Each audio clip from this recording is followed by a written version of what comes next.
En juin 2022, le gouvernement a connu un grand chamboulement, après un remaniement d'une bonne moitié de ses membres.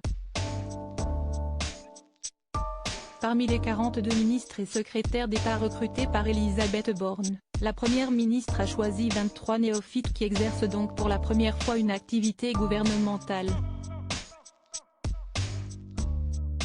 Une configuration dont Emmanuel Macron ne serait pas totalement satisfait, à en croire ce conseiller interrogé, mercredi 18 janvier, par l'Opinion. Le président en a marre de ses ministres. Ils n'ont jamais été aussi nombreux et jamais aussi peu politiques. Un autre conseiller aurait également assuré que les ministres de la société civile lassent le président de la République. Emmanuel Macron souhaiterait donc davantage d'audace de la part des hommes et des femmes œuvrant à ses côtés pour le pays. Emmanuel Macron nous demande de ne pas faire de l'eau tiède, a ainsi indiqué un ministre à nos confrères.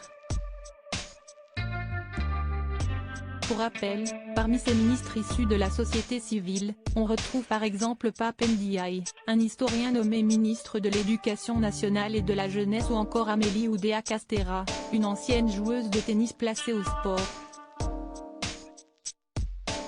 Supérieur à remaniement d'Emmanuel Macron, découvrez les ministres du gouvernement Borne. Un groupe parlementaire davantage dynamique. L'action de la majorité se concentrerait davantage sur l'hémicycle, comme l'a constaté un conseiller ministériel, toujours auprès de l'Opinion. Le groupe à l'Assemblée est beaucoup plus politique que le gouvernement. Les députés de la majorité ont acquis une culture politique. Ils sont libres et loyaux, a complété l'élu Renaissance des Hauts-de-Seine Maude Brejon, tout en saluant au passage le travail de la présidente du groupe, Aurore Berger, qui soutient ses troupes et les protège tout en les encourageant à se lâcher et à avoir de l'impact. Article écrit en collaboration avec 6 médias. Crédit photo, Stéphane Le Mouton.